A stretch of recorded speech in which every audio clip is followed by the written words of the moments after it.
மகாபாரதத்தில் பஞ்சபாண்டவர்கள் ஒரு வேள்வியை மேற்கொள்கிறார்கள்.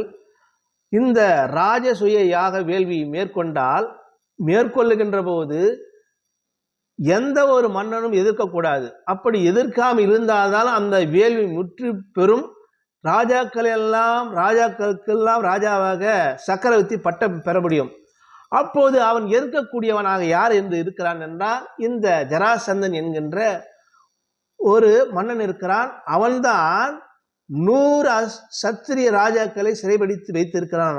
அவர்களை கொன்றால் இந்த பஞ்சபாண்டவர்கள் வேள்வி முற்று பெறாது. ஆகையால் கிருஷ்ணன் சூது மார்க்கமாக இவர்களை இந்த அர்ஜுனனையும் பீமனையும் இந்த கிருஷ்ணனும் மூவரும் சேர்ந்து அந்தனர் வடிவு கொண்டு மகத நாட்டிற்கு செல்கிறார்கள்.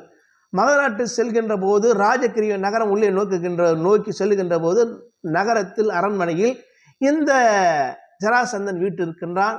அந்தனரை வடிவம் கொண்ட மூவரையும் வரவேற்கிறான். வரவேற்று வந்தது யார் யாதும் என்ன சொல்லும் என்றார். உன்னுடன் போர் புரிய யுத்தம் செய்ய இவன் வந்திருக்கிறான். யார்? நீங்கள் அந்தனரியாக இருக்கிறீர்கள், நீங்கள் எப்படி போர் புரிய முடியும்? இல்லை, பீமன் சொல்கிறான், நான் தான் போர் புரியும். சரி, வந்தவர்கள் அந்தனர் இல்லை என்று நன்றாக தெரிந்து கொண்டார். இருந்தாலும் கோழை இல்லை, நான் போர் புரிகிறேன் என்று யுத்த களத்துக்கு வாருங்கள் என்று அழைத்து செல்கிறான். இந்த பீமனும் சராசந்தனும் மோது போர் புரிகிறார்கள். இருவரும் சருக்கு சரியாக மல்லு கட்டுகிறார்கள். ஒரு கட்டத்தில் மூச்சியாய் விடுகிறான் இந்த சராசந்தன், ஒரு கட்டத்தில் இந்த பீமனும் மூச்சியாய் விடுகிறான். மாறி மாறி போர் யுத்தம் நடந்து கொண்டே வருகிறது. நாளை அமாவாசையில் இவன் பலம் கூடிவிடும். ஆகையால் இன்று இவனை கொல்ல வேண்டும் என்று இந்த கிருஷ்ணன் சொல்ல, அதற்கு என்ன வழி என்று கேட்கின்றான். நான் செய்கையால் சொல்லுகின்றேன், நீ செய் என்றான். இருவரும் மோது போர் செய்கிறார்கள். கிருஷ்ணன் இலையை பிரித்து கிழித்து போடுகிறான். இவன் பிறப்பும் ரகசியத்தை தந்து கொண்டான் பீமன். சராசந்தன் 2 சதைகளாக பிரிந்து பிறந்தவன்.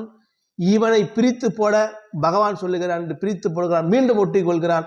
பகவான் அந்த இலையை மாற்றி போடுகிறார். மாற்றி போடுகின்ற போது இந்த பீமனும் மாற்றி போடுகின்ற போது இலை ஒட்டவில்லை. ஓ, வென்று விட்டோம் என்று அந்த 100 ராஜாக்களை விடுவிக்கிறார்கள்.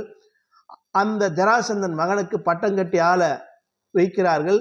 அங்கிருந்து பொன் பொருளையெல்லாம் எடுத்துக்கொண்டு ராஜசூய யாகம் நடத்தி முடிக்கிறார்கள். பஞ்சபாண்டவர்களுக்கு அடையக்கூடிய சக்கரவர்த்தி பட்டம் என்ற அந்த பட்டத்தை பெறுகிறார்கள். நானும் விடைபெறுகிறேன். நன்றி, வணக்கம்.